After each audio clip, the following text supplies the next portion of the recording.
Hey everybody, welcome back to the channel. It's Stank Weasel here, and if you're seeing my face, you already know it's time for some more Phasmophobia news and updates. So the beta branch has been updated 2 more times on December 5th and 6th, so these are in 4 days, 4 sets of updates. No, 5 days, 2, 3, 5, 6, there we go. And a couple of things have changed. And at the end of the video, I want to show you guys about the garage portal. So while they're fixing all these other things, let's see if we can get that fixed too. But for now, it's actually kind of funny if you want to race people or kind of be cheeky with the ghosts in the houses that have lockers in the garages. So I'll show you how that works. All right, so on December 5th, there's been a fix for players who are not getting killed by the ghost correctly. I'm not sure how that actually works, but I know we've had some people who would get killed around corners or killed through walls and things like that, where there was really no ghost presence near there. But I'm assuming that without any further context, there was a much more looming dark cloud of a bug. But hopefully, you know, all deaths are now well-deserved and correct. In the prison, there was a bug where you can place some salt on the wall, so that's been resolved. Salt is only for the floors. Quit throwing or seasoning at the walls, guys.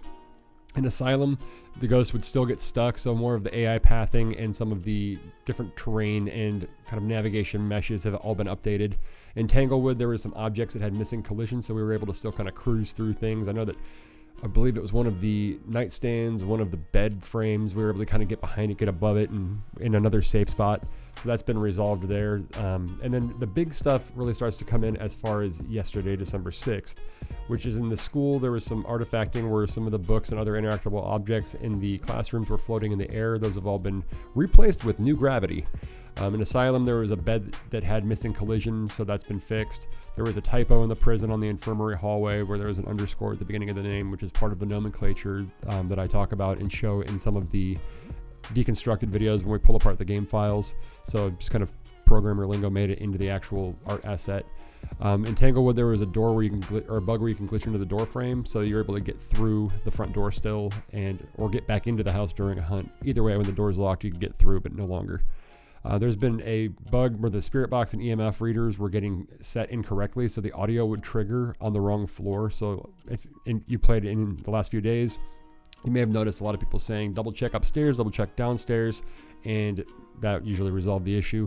That's been resolved as of yesterday, so if you are getting a measurement from any of those advanced tools, it should be in the correct proximity to where you're at and where the measurement was actually taken. Conversely, the spirit box audio was having an issue where you would receive the audio being really far away from the ghost zone, and then conversely it would go off like at random distances. And so the bug where the spirit box was only able to be used or functioning from far away is no longer the issue, where you'd either have to leave it in the room, run away and scream from the front door and it would go off. Now it's actually working correctly, either on your person, in proximity to the players, or with an actual proximity earshot of the box itself. All right. Now that we've got the updates out of the way, no major changes there. Let's take a look at that garage portal and see how that works before it gets fixed. So when a house has a non-basement locker in the garage, and because that will get you stuck in the ceiling, you can leverage these to pop yourself through to either the outside or directly to the truck. The way this works is you want to find the locker on the outside, not the inside of the wall, so like the one that's closest to an opening, because what we're looking for here is the seam on the inside where the door hinges, so that seam right there. What you do is you put your cursor across here, and if you can see that little dot kind of right in the center of the screen, let me turn off my flashlight so that you can see it a little bit better, but the little dot right there, what you do is, I'll turn the flashlight back on just so we can see when we get outside. Once you get a hold of the door, you want to walk with your crosshair straight into that and pull the door open. So we grab the door, walk into the seam, and then we pull straight through. And as you pull through, pull backwards on the mouse and aim yourself down, and the door slaps you in the butt, pops you through the wall, and now we're back at the truck safely. It seems to be that these white road houses are the ones that have the garages that work effectively. What you'll notice is the garage is not actually visible from the outside here, but once we get in the house, go to the back, it actually takes us straight to the truck, which is kind of comical. Gonna find another bone on the way? No? Yes, no? Maybe? Again, we'll notice that there is the 2 lockers, and the way that I was shown this initially was actually on this left one, so that's the one I always use for the little magic Narnia portal. So walking into that seam, pulling forward, pops us through. And ta-da, I am in the truck. The issue I was having is I kept holding shift for the faster movement. Doing it without shift actually makes it a little bit smoother and easier to execute pretty regularly because your motion left and right isn't as jarred when the collision from the door smacks you.